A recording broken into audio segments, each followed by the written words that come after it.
Saya ada pengumuman nih. Kalau teman-teman lihat di thumbnail atau di judulnya, saya akan giveaway barang yang ada di hadapan saya ini. Yaitu kunci-kunci buat teman-teman di rumah. Karena kalau saya lihat kayaknya teman-teman yang nonton kadang-kala seneng ngoprek ataupun punya kuncinya tapi nggak lengkap. Oleh karena itu, saya bekerja sama dengan Haston Tools untuk bagi-bagi ini. Tapi kita masuk dulu ke materinya, karena hari ini saya mau ngerawat motor saya yang kemarin-kemarin ini baru saja dipakai touring dari Jakarta, Aceh, Jakarta, dan balik ke Bandung. Motor kotor, motor butuh perawatan, ini video yang tepat untuk teman-teman. Karena motor ini baru sekian belas hari perjalanan dari Aceh, seperti cuci sekali sih, tapi udah 2 minggu lebih ini nggak dicuci dan kotor sekali. Jadi kita akan melakukan pencucian, tapi sebelum pencucian kita lakukan yang namanya pemeriksaan secara visual. Karena pas lagi kotor gini adalah waktunya melihat titik-titik yang rusak atau bocor. Sebelum motornya kita masukin ke sini, kita oprek setelah dicuci ya. Sekarang saya mau jelasin bagaimana giveaway ini aturannya. Jadi kalau kita lihat dari barangnya dulu, di paling sebelah kanan saya, itu ada kunci ring pas. Ada 11 please dari ukuran 8 sampai 24. Di sini ada obeng set, plus dan minus. Ada tang, yang satunya ketinggalan di rumah. Ada 4 set di sini ya. Ada kunci T ukuran 8 sampai 14. Ada obeng getok atau impact driver ya disebutnya. Terus ada kunci L set, kunci shock, dan ada Sigmat digital. Begini, ini yang saya minta dari teman-teman. Kalau video ini nyampe 60.000 view dalam waktu 2 minggu dari hari ini, dari video terbit, itu akan saya pilih 1 subscriber untuk mendapatkan semuanya. Tapi kalau misalnya sekiranya cuman dapat 20.000 view dalam waktu 2 minggu, hanya bagian ini. 3 piece ini yang akan saya bagi. Kunci ring pas, obeng, dan tang. Kalau sampai 40.000 view, saya akan nyampe ke sini, yaitu kunci T, kunci L, sama obeng ketoknya. Tapi kalau nyampe ke 60.000 view, semuanya dikasih, termasuk kunci shock dan juga Sigmat digitalnya. Kalau ini adalah barang-barang punya saya yang saya pakai sehari-hari, ini nggak akan saya kasihin. Ini akan saya kasih ke teman-teman dengan barang yang semuanya baru. Ongkir ditanggung, tinggal terima. Jadi tonton video ini, jangan di skip-skip, karena berikutnya syarat untuk daftarnya seperti apa akan saya ceritakan di perjalanan sambil kita ngoprek si X-Max. Jadi biar cepat nyampe ke target views, teman-teman share video ini ke teman-teman yang sekiranya perlu tools itu juga. Seperti halnya kejadian di motor saya. Karena kotor gini, kalau misalnya ada kebocoran oli, kebocoran grease, itu akan kelihatan. Seperti halnya kalau teman-teman lihat ini, di bagian seal roda sebelah kiri saya ini ada rembesan. Berarti bearingnya kemungkinan besar kena dan sealnya harus diganti. Jadi itu ada 1 catatan. Yang lain-lainnya kita lihat di bagian belakang, apakah di bagian seal shock breaker ada bocor atau enggak.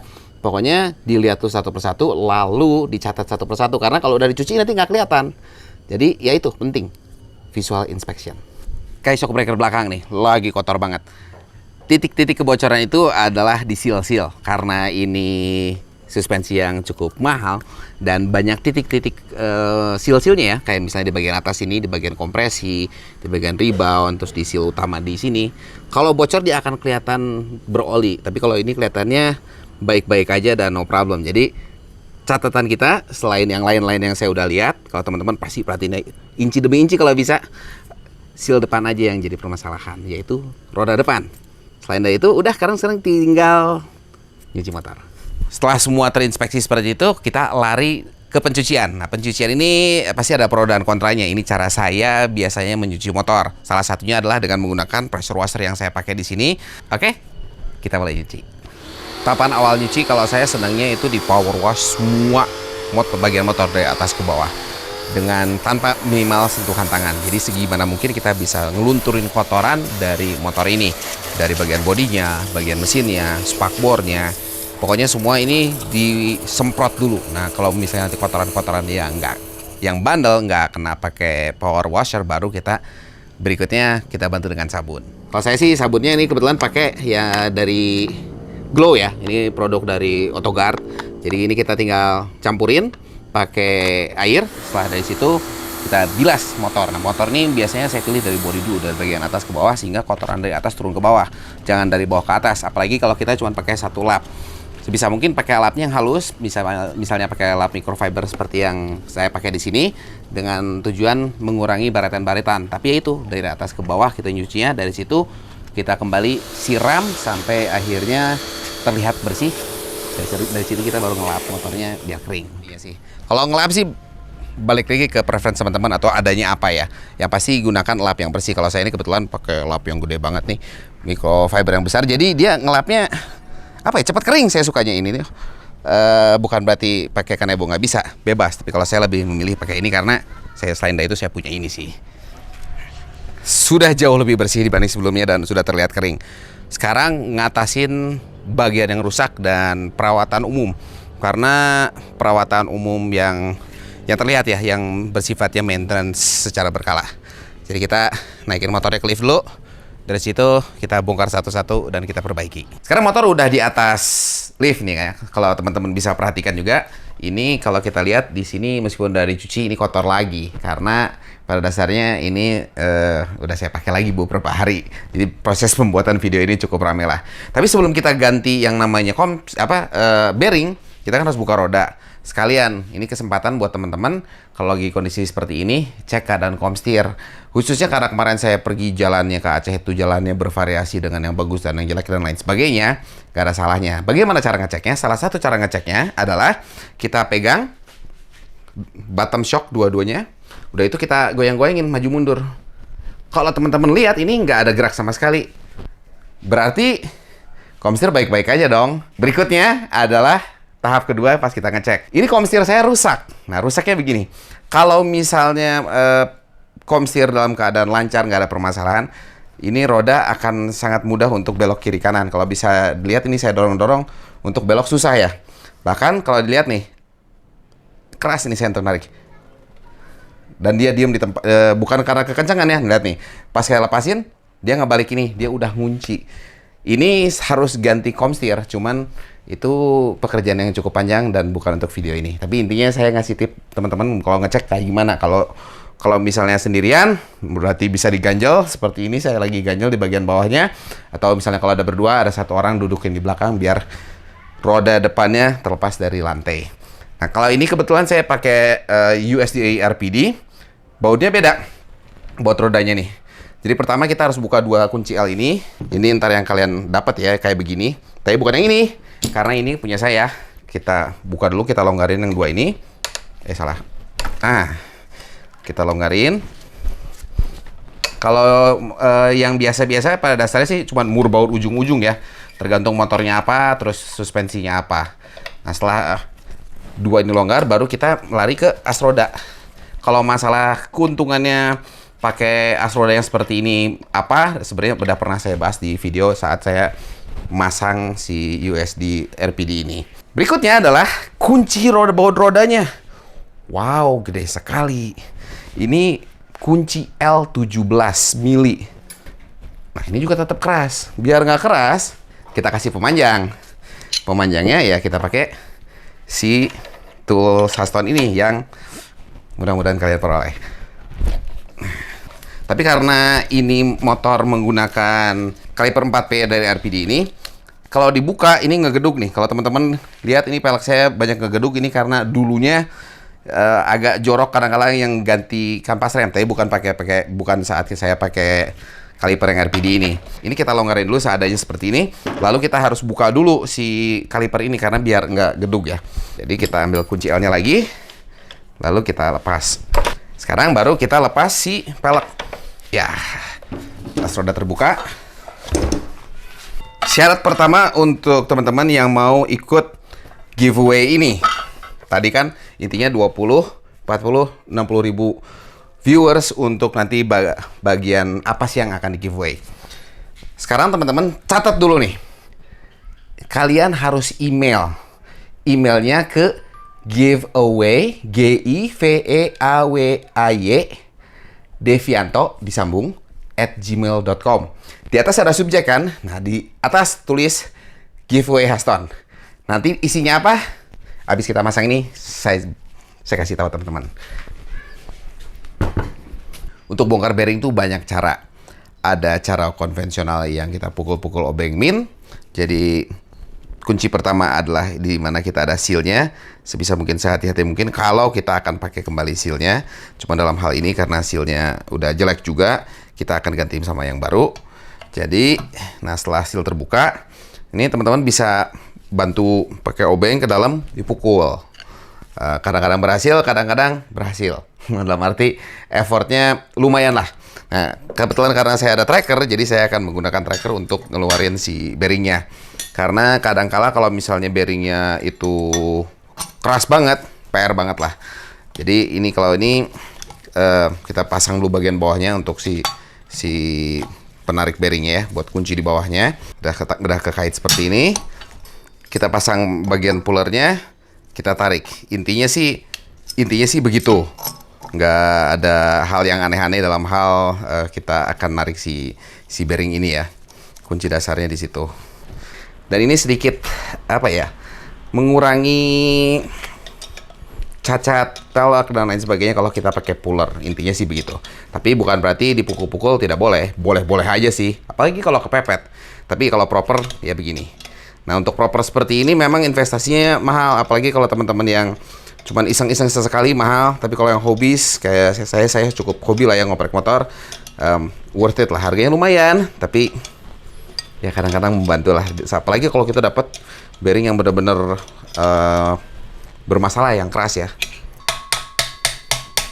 Nah, seperti itu. Bearingnya keluar. Sekarang kita tinggal ganti dengan bearing yang baru. Nanti sebelahnya lagi pada dasarnya caranya sama. Jadi saya kasih lihatnya sebelah aja ya. Ini udah terlepas, itu nggak akan kita pakai.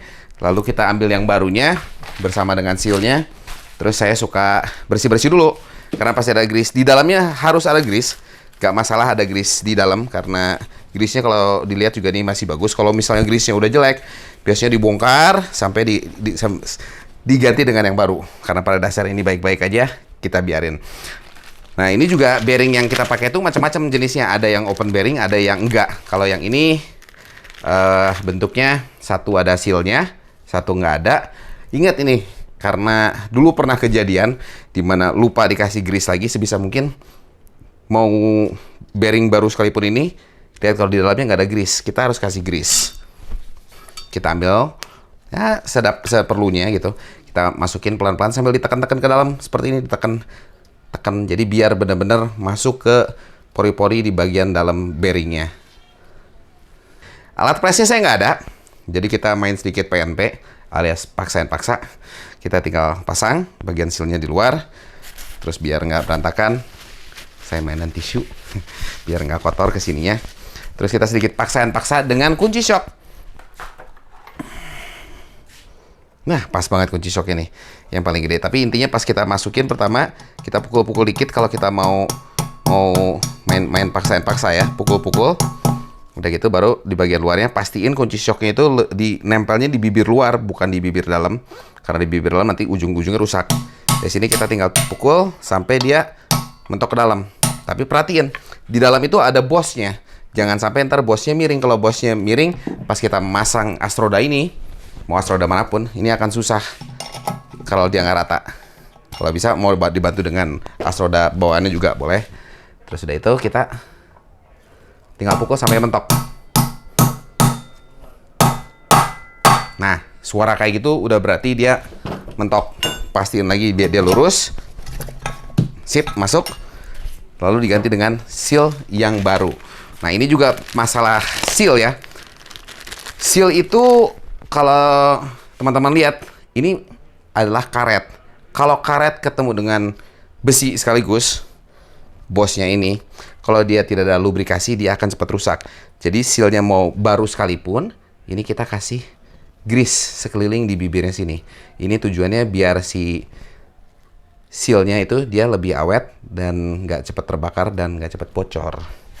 Kita bersihin permukaannya biar dia nggak terlalu licin ya, dan sealnya itu tinggal pada dasarnya kita dorong masuk, lalu dipastikan dia posisinya sekeliling rata. Kalau misalnya mau main sedikit pukul-pukulan boleh, biar untuk memastikan aja dia posisinya rata sekeliling. Ini begini, sebelahnya saya kerjain dulu, teman-teman nggak usah lihat, kita pasang lagi habis ini. Sekarang bagian masang. Saya tadi nggak kasih lihat sama teman-teman karena mungkin boring ya. Jadi bos roda ini kita bersihin tadi yang banyak grease. Terus di bagian dalam sini juga tadi ada bocoran grease ya. Jadi dibersihin semua karena kalau ngeliatin nyuci-nyuci itu garing lah. Intinya pada dasarnya kita tinggal balikin lagi ke semula. Bosnya kebetulan kalau X-Max ini kiri sama kanan tuh sama, nggak ada bedanya. Yang penting kita pasang kiri kanan, dari situ kita pasang as rodanya. Kalau yang RPD ini, yang penting as rodanya kita kencengin dulu. Udah gitu ntar dua baut ini dikencengin. Tujuannya adalah salah satunya biar pressure atau tekanan antara fork kiri sama kanan itu rata. Kadang-kala kalau kita pasang ban, pas kita kencengin as rodanya, ada yang kadang-kadang terlalu kebuka keluar. Pas kita kencengin si as roda karena ada celahnya, itu jadi ketarik, yang walhasil seal tuh akan bocor.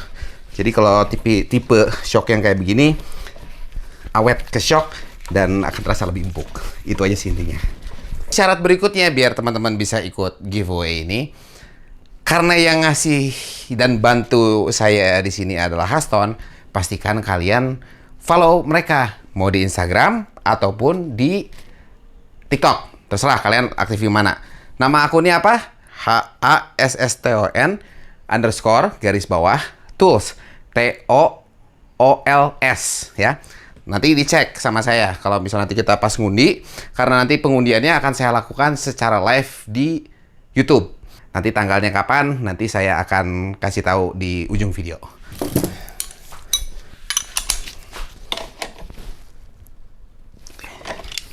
Jangan kenceng gila-gila ya, karena ini aluminium akan bermasalah kalau kita ngencenginnya terlalu heboh. Nah sekarang ini baru kita kencengin bagian untuk clampnya yang di kiri dan kanan. Di kiri kanan sini tinggal pasang rem dan lain sebagainya. Intinya gitu, yang harus diperhatiin saat misalnya kita ganti bearing roda. Dan pas udah semuanya kenceng, mumpung rem lagi dilepas, kita pastiin normal. Sekarang kita ke titik berikutnya, itu ke bagian mesin. Untuk bongkar bagian mesin, bukan mesin yang kita bongkar, cuman kita akan bongkar throttle bodinya, sama kita cek injektornya sekalian dibersihin. Sebenarnya injektor perlu nggak, tapi karena pas kemarin itu ada permasalahan di pinky juga, saya mau ngeliat kondisinya ini. Meskipun motor ini sehat dibandingkan pinky nggak kena sampah Pertamax yang di Sumatera. Nah, throttle body itu, kalau teman-teman lihat itu posisinya di sini. Saya pakai throttle body ukuran 44 untuk motor 300 cc saya. Terus di sini injektornya, sekalian kita buka bareng-bareng. Sekarang saya buka dulu si throttle bodinya ya. Nah, kalau buka throttle body atau parts ini, untuk menghindari yang namanya error, pastikan kabel-kabel itu dibuka, tapi jangan dikontak-on. Kalau nggak ntar akan terjadi error saat kita kontak-on. Nah, ini untuk buka fuel pump nih ya. Selang fuel pump ini ada kunciannya, tinggal ditekan ke sini, lalu kita tekan bagian si selang ya ke dalam dulu, biar dia si kuncinya nggak ngunci. Kunciannya tuh sini, ada satu di atas, satu di bawah. Kita tinggal tekan, udah itu pelan-pelan kita tarik keluar. Nah, begitu. Masangnya ntar kebalikannya, terus tinggal dikunci. Nah sekarang saya mau buka dulu injektornya sekalian biar teman-teman bisa lihat. Saya juga belum lihat sih injektornya gimana sih kondisinya. Ini kalau udah kebuka teman-teman bisa lihat dalam sini tuh ada kayak saringan ya. Kalau kotor banget tuh di sini nanti akan ada kotoran tumpukan seperti halnya di NMAX. Kita akan coba untuk bersihin aja untuk membantu biar kalau sekiranya ada kotoran di dalam bersih. Kotor banget ini. Gak mungkin kotoran kalau kata saya keluar dari filter ya, karena saya pakai filter ori, tapi nanti kita lihat juga. Tapi ini kotor banget. Nah, kalau misalnya kita mau buka untuk menjaga agar sensor yang ada di TPS ini, yang di throttle body ini tidak bermasalah saat kita bersihin, kita harus buka ini yang di atas disebut dengan ISC atau Idle Speed Controller. Dan ini TPS, karena di TPS ini ada map sensor. Nah, map sensor ini kalau kena chemicals tertentu itu bisa rusak. Sehingga setiap kali kita servis sebisa mungkin dibuka. ISC juga kalau dibuka dipasangnya nanti ada caranya biar motornya nggak ngegerung yang menimbulkan check engine nyala. Kita buka-buka dulu. Berikutnya di email setelah tadi teman-teman nulis di atas adalah giveaway Haston. Di line pertama, kalian tulis nama kalian sesuai KTP. Kalau kalian punya nama panggilan, nanti berikutnya dalam kurung gitu kalian tulis nama panggilan kalian. Lalu berikutnya adalah tulis yang namanya akun Instagram atau TikTok kalian apa. Jadi nanti saya bisa nyari kalian di TikTok ataupun di Instagram. Oke? Berikutnya, habis kita beresin ini ya. Nah, untuk bongkarnya, kalau umumnya di ISC itu baut plus. Karena saya sering bongkar pasang, akhirnya baut plusnya dol, sama saya diganti sama kunci T5. L5, kok T5. Kunci hex ya 5. Ini dibuka satu persatu, jangan lupa urutannya, terus kita lihat dalamannya seperti apa. Ini relatif bersih. Tapi kalau kita lihat di bagian dalamnya, kotor. Ini kita buka, nanti ada setelannya nih, kalau pas kita masang kembali, karena ini harus kita bersihin juga. Lalu untuk ini tuh menggunakan kunci T20, karena dia bintang ya. Jadi kita tinggal buka. Ini saat kita buka, kita bisa lihat bagian dalamannya, pastiin di sini sealnya baik-baik aja. Ini bagian map sensor. Ini adalah yang bagian tonjolan ini adalah sensor udara. Jadi dia baca suhu udara masuk ke dalam mesin berapa. Bagian dalam ini adalah nanti magnetnya ya, untuk baca magnet bukaan TPS. Ini yang map ini ada 2 lubang kecil. Nah ini jangan sampai kena chemicals, kalau nggak di dalamnya itu ada membran rusak, udahan harus beli yang baru. Bersihin part-part dalamnya ini. Kalau saya seneng pakai karburator cleaner plus siapin tisu karena tadi kotor banget. Secara awal kita bersihin dulu bagian dalamnya, semprot ala kadarnya. Kotor ya. Terus dibantu dilap-lap biar sedikit hemat cleanernya, karburator cleaner. Nanti untuk bagian-bagian yang susah baru kita semprot gila-gilaan. Ini kan ini juga kotor banget ya. Kita semprot gitu asal basah, terus kita lap. Sepintas gini juga akan membantu. Terus ngaruhnya apa sih kalau kalau ngeliat kan kotorannya segitu ya. Jadi kalau misalnya banyak kotoran di sini, pas bukan sedikit itu udara yang masuk sedikit. Oleh karena itu dengan throttle body yang bersih, tenaga akan secara kontan ya bisa dibilang ya, itu akan terasa jauh lebih responsif. Padahal kotorannya cuma segitu.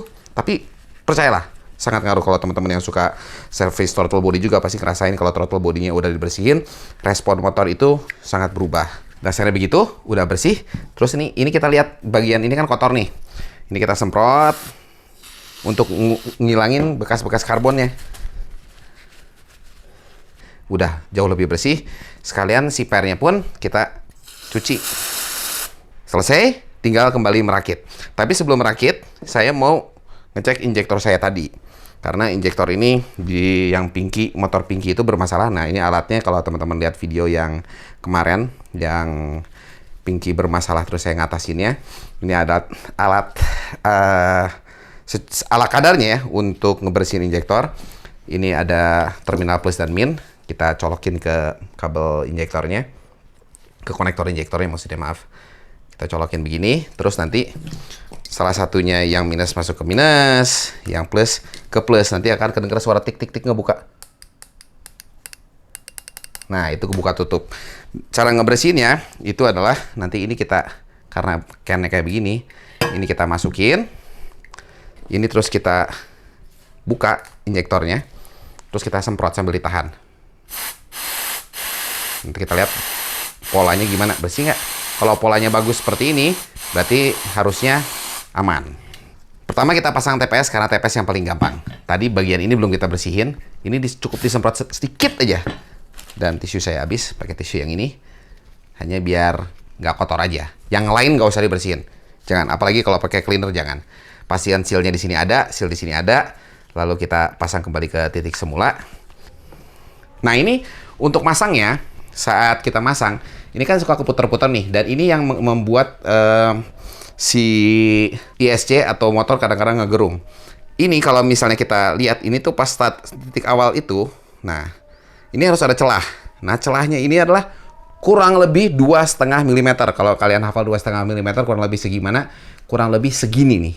Kalau kalian nanti siapa tahu menang si giveaway-nya, kalian bisa ukur juga pakai Sigma digital kalian. Wih, keren nggak? Karena saya udah sering dan biasa banget ngerjain ini, saya tahu kurang lebih 2,5 mili itu segini. Karena 2,5 mili pas juga Kadang-kadang harus di-adjust, tapi kalau titik startnya itu di 2,5 mili seperti ini, nggak akan ada masalah pas kalian nyalain motornya. Ini tinggal pasang lagi ke titik semula, seperti halnya dudukan semula seperti apa. Jangan sampai si pernya ini nggak lurus ya. Ini ada satu tambahan, pas kalian masang dudukan kabel ini suka lepas nih. Kalau lepas nggak dibalikin, ditekenin ke posisi semula ini, kadang-kadang pas kita narik gas, terus dia suka nyangkut di sini, jadi motornya jadi ngegerung. Jadi ini pastiin, ini nempel di rumahnya di sini. Kalau nggak, aduh motor saya kok ngegerung. Kira ini ISC, padahal ini yang nyangkut di sini nih. Bukan sekali dua kali saya ngeliat itu kejadian. Oh iya, itu syarat yang berikutnya. Di line berikutnya adalah kasih tahu nomor HP kalian yang saya bisa video call via WhatsApp ya. Karena akan video call untuk memastikan yang lain itu. Dan untuk memastikan bahwa teman-teman lagi nonton live-nya. Soalnya biar rame nih, biar tegang, biar seru. Sekali kita ngobrol lain hal, masalah di dunia otomotif. Beres ini dulu, habis itu ada pengumuman kapan saya akan live-nya. Jadi kalian langsung bisa catat kapan waktu live-nya. Setelah semua terpasang, kita sekarang tes nyalain motor. Biasanya saya biar untuk si ISC-nya itu posisinya pas dulu. Itu sama saya di kontak on, sekalian mompa mompa bensin karena tadi bensinnya udah dibuka ya. Beberapa kali, 2 kali. Udah gitu, pas ketiga baru kita starter. Kalau misalnya ISC-nya posisinya pas tadi di 2,5 mili, harusnya normal idle-nya. Idle X-Max itu atau motor-motor injeksi 1 silinder itu antara 1.400 sampai 1.600. Kalau X-Max atau N-Max dan lain sebagainya yang Yamaha di atas 1.800 cek engine pasti nyala. Lihat aja, kalau yang ini kurang lebih ya 1.600 1.700-an berarti pas. Syarat yang paling penting yaitu kalian harus hadir saat pengundian yang akan dilakukan secara live di channel YouTube saya.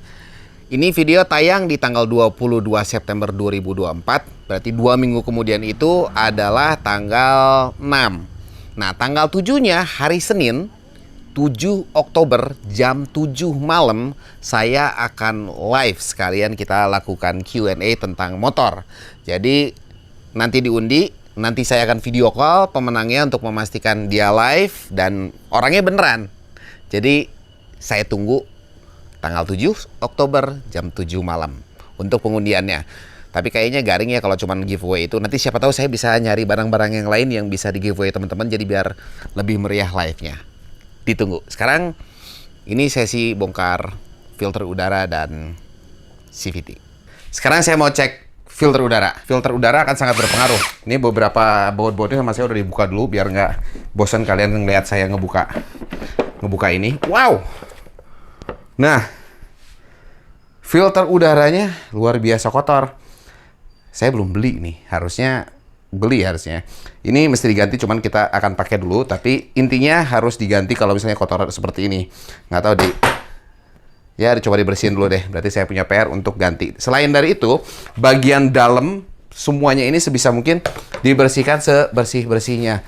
Mau dibantu pakai air kek, mau dibantu pakai sabun, jadi biar di sini bener-bener nggak ada kotoran sama sekali. Dibantu dikepruk-kepruk, kotorannya lumayan turun. Jadi ini ya so far kayaknya masih bisa agak dipakai lah. Cuman tetap PR untuk harus diganti. Karena diketruk-ketruk lumayan, ini kita bantu pakai kompresor. Nah kalau pakai kompresor di luar lah ya, di tempat biar nggak kemana-mana. Nyemprotnya intinya boleh begini, tapi sebisa mungkin dari belakang ke depan, biar kotoran yang dari depan itu jangan ke bawah, karena nanti kotorannya semakin masuk ke bagian dalam filter jadi hambatan. Jadi kalau mau disemprot begini, dibantu untuk ngeluarin. Cuman ini kayaknya kotorannya agak basah, di dalam bagian masih bersih, tapi ini seperti udah nggak ketolong. Jadi ya, nah kalau mau arahnya begini nih, jangan ditekan ke bawah, karena dia akan makin masuk ke bagian dalam filternya. Habis itu kita pasang. Nah sekarang kita lari ke bagian CVT, karena mumpung lagi dibuka si filter udara. Karena baut ini menyebalkan saat misalnya kita mau buka. Kalau untuk X-Max ya, kalau untuk motor-motor lain belum tentu. Cuman kalau buat X-Max tuh menyebalkan kalau nggak buka filter udara ini. Jadi kalau bisa setiap kali nyervis CVT nggak ada salahnya filter udaranya dicek juga sekalian. Toh cuma tinggal beberapa baut sih ya. Ya, untuk bukanya ini penyakit X-Max yang luar biasa, yaitu baut-baut covernya itu pada hilang karena rusak, patah, dan lain sebagainya lah. Dan saya ini tinggal 2 biji ini si baut covernya sebenarnya. Karena ya gitulah. Karena obeng plus ya kepalanya kali ya. Jadi sering banget slack dan itu satu hal yang menyebalkan. Udah gitu, ini ada kabel speed sensor untuk roda belakang. Jangan lupa ini dilepas dulu. Kalau nggak dilepas, kalau patah itu jajannya mahal. Wih, mahal aslinya. Kotor. Ini kita tinggal bersihin. Terus ini nih, yang harus diperhatikan ya. Ini ada satu bearing. Ini mau hampir di semua Matic tuh ada. Ini kalau bosnya rusak atau misalnya udah nggak bulat, ini wajib diganti. Karena nanti dia rusak progresif ke dalam ke bearing-bearing yang lain. Ini nanti kita cuci. Intinya sih kalau buka bebas. Kalau saya sih senang buka dari belakang dulu. Karena yang belakang gampang. Lihat debunya banyak. Dan ini salah satu debu-debu ini adalah yang menyebabkan gerdek. Karena memang pada dasarnya yang namanya gerdek itu salah satunya penyebabnya adalah dari debu-debu yang ada yang di dalam. Jadi kalau kita lihat, kita keluarin. Lihat tuh debunya banyak banget. Dan kopling saya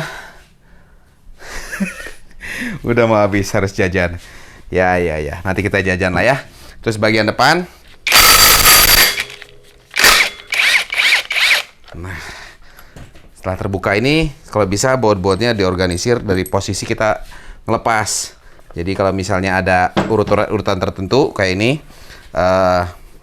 puli depan saya ini saya pakai TDR yang GT series ya. Ini, jadi itu udah tahu. Kalau pas kita nanti masang lagi, di sini ada ring nggak? Oh, saya nggak pakai ring. Jadi kalau udah nggak ada ring aman. Terus kita tarik semuanya barang-barang keluar. Ada ring ini di dalam, biarin ring ini di dalam. Sampai urut-urutannya itu kita perhatikan jangan sampai ketukar. Bagian belakang pun kita bongkar karena ini semua harus dibersihin. Nah, lalu apa sih kalau ngebersihin? Intinya gitu-gitu aja ya. Apa yang harus diperhatiin? Salah satu yang harus diperhatiin adalah permukaan. Kalau permukaan ini sudah aus, kalau misalnya kita punya obeng atau apa gitu ya, kalau misalnya kita ini terus ada gap di antaranya, berarti sebagian udah kemakan. Pilihannya sih yang terbaik adalah ganti dengan yang baru. Bisa aja dibubut ulang, bawa ke tukang bubut boleh, tapi akan lebih oke kalau kita ganti baru yang grass sih sebenarnya. Terus udah gitu, slider bagian belakang. Ini kalau udah goyang, udah aus, ini harus diganti. Terus itu, kotor sekali. Roller, nah roller juga harus diperhatikan. Ada yang peyang atau enggak? Cuman kotor-kotor aja. Dan umumnya yang saya temuin hampir nggak pernah ketemu peyang. Kalau misalnya kita nggak disilang, nggak apa gitu ya. Yang TDR punya tuh mahal tapi bagus. Oke, itu satu. Terus berikutnya, yang harus menjadi perhatian adalah bagian untuk si kopling. Kopling ini sebisa mungkin jangan menggunakan chemicals. Kalau mau pakai brake cleaner boleh. Brake cleaner, karena brake cleaner itu tidak ada minyaknya. Kebetulan brake cleaner saya habis. Saya lagi nunggu kedatangan brake cleaner saya belum datang. Kalau bisa kita punya ada sikat kawat seperti ini. Kita hanya bantu untuk bersihin permukaan yang mengkilat ini. Karena permukaan yang mengkilat ini adalah yang sebenarnya dia tuh kasar, licin ya. Itu yang bikin gerdek. Motor saya ada keluhan gerdek? Nggak ada sebenarnya. Nah, ya, kalau saya sih cukup begitu. Nanti disemprot-semprot. Dan kalau saya dibersihinnya pakai air. Karena ini YouTube, ini semua sebentar lagi langsung bersih. Pemasangan, ada beberapa hal kalau misalnya teman-teman main CVT-an, itu yang harus diperhatikan. Seperti halnya kedua as ini, as yang depan maupun yang belakang ini tadi udah dibersihin, jadi harus kita kasih grease lagi. Khususnya nih kalau di belakang juga ini ada bearing ya. Nah, bearing ini harus ada grease-nya. Apalagi kalau misalnya tadi dicuci sama air, dipastikan udah kering. Kalau ini sih memang udah agak lama sih sebenarnya ya.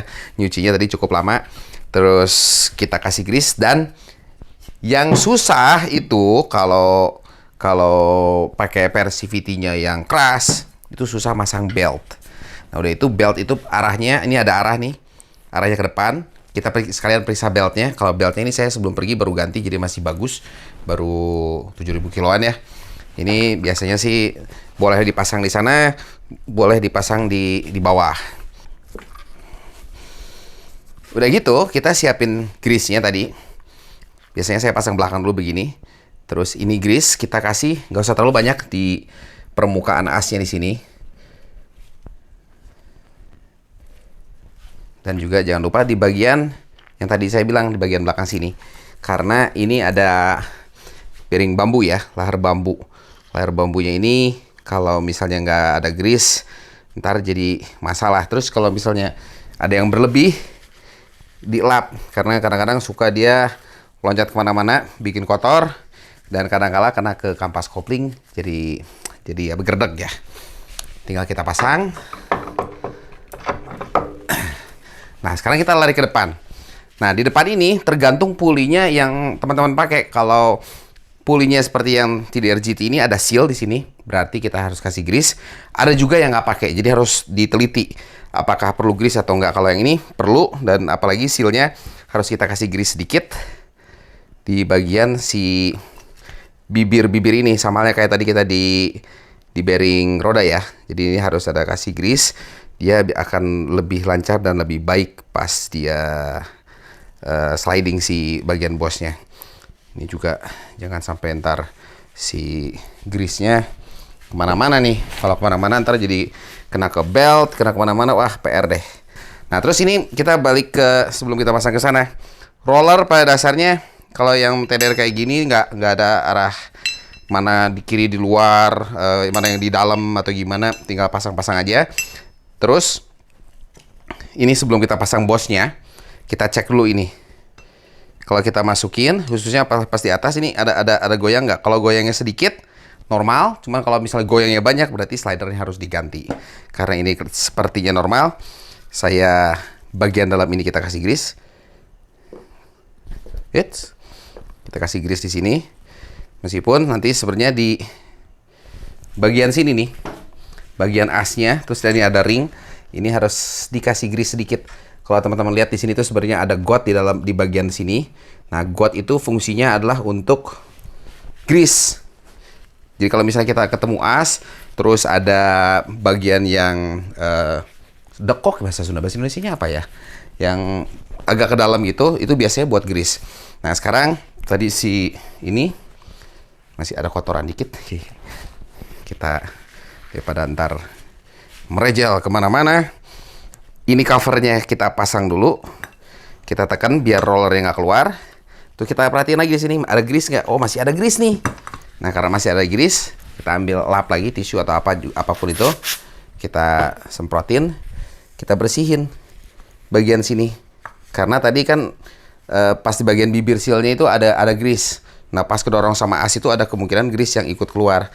Jadi semakin bersih, semakin tidak ada grease, akan semakin baik kerja si puli CVT. Sekarang tinggal pasang. Ini pas kita lihat, ini harus sejauh mungkin nih. Jangan sampai pas kita pasang covernya atau si kipasnya, ini pas kita pasang itu dia nggak full ketekan, makanya dia harus longgar. Itu harus longgar. Masangnya begini. Lalu di bagian bautnya ini pun sedikit, nggak usah terlalu banyak. Kasih grease, kadang-kadang suka macet ini. Baru kita pasang. Kalau misalnya teman-teman senang pakai impact, pastikan dulu untuk masuk dulu, udah kelihatan dratnya masuk benar, baru dikencengin. Jangan dari titik awal itu langsung dikencengin. Dan saya senangnya pelan-pelan gini. Nah, sambil ini udah mulai rapat kan, ini pastiin beltnya itu nggak keganjel. Kalau beltnya keganjel, berarti si pulinya kurang masuk. Nah, ini udah nggak keganjel. Nah, ini masih longgar kan? Sering kejadian belt itu keganjel sama puli, udah dikencengin pas kita udah jalanin, karena asalnya keganjel, baut ini longgar dan lepas. Kalau ini kan longgar, dan kita cek pulinya nggak ada kelonggaran. Dari sini tinggal dikencengin.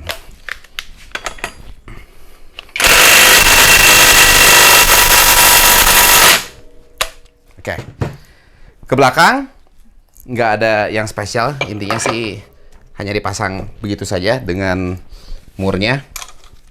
Dan yang belakang ini hati-hati, jangan terlalu kencang kalau kencengin. Apalagi kalau pakai impact, sering murnya itu doang. Sering banget lah kejadian saya lihat. Nah, udah gini, covernya tinggal dipasang. Nah, ini ada yang harus diperhatikan. Tadi kan saya sempat bilang bahwa yang belakang ini penting nih. Bearing ini dia nggak goyang, maksudnya nggak ada spelling yang mengkhawatirkan. Sebelum kena ke bosnya, ini nanti akan kerasa. Harus bagian yang ini dulu yang masuk, terus kalau pasnya udah masuk, tiba-tiba ada spelling, berarti kemungkinan besar si bos atau bearingnya bermasalah. Kalau misalnya dipegang, terus masih, nggak kerasa ya. Kalau udah masuk, nggak goyang berarti aman. Itulah rangkai perawatan yang bisa saya share sama teman-teman di video ini. Sebenarnya kalau perawatan overall, videonya akan sangat panjang. Tapi intinya itu dari kaki-kaki, hal apa yang rusak kita perbaiki. Lalu untuk throttle body, saringan udara, CVT, itu wajib dirawat secara berkala. Oh ya, saya tunggu teman-teman, inget ya, live-nya jam 7 malam. 7 Oktober 2024 kita live. Selain dari itu, bukan berarti ini terakhir giveaway. Siapa tahu ada giveaway lainnya. Tapi mungkin di giveaway lainnya saya nggak akan cantumin di title video bahwa ada giveaway. Jadi stay tune di channel saya. Dan terima kasih buat teman-teman yang udah nonton. Jangan lupa subscribe untuk info motor lainnya. Bye-bye.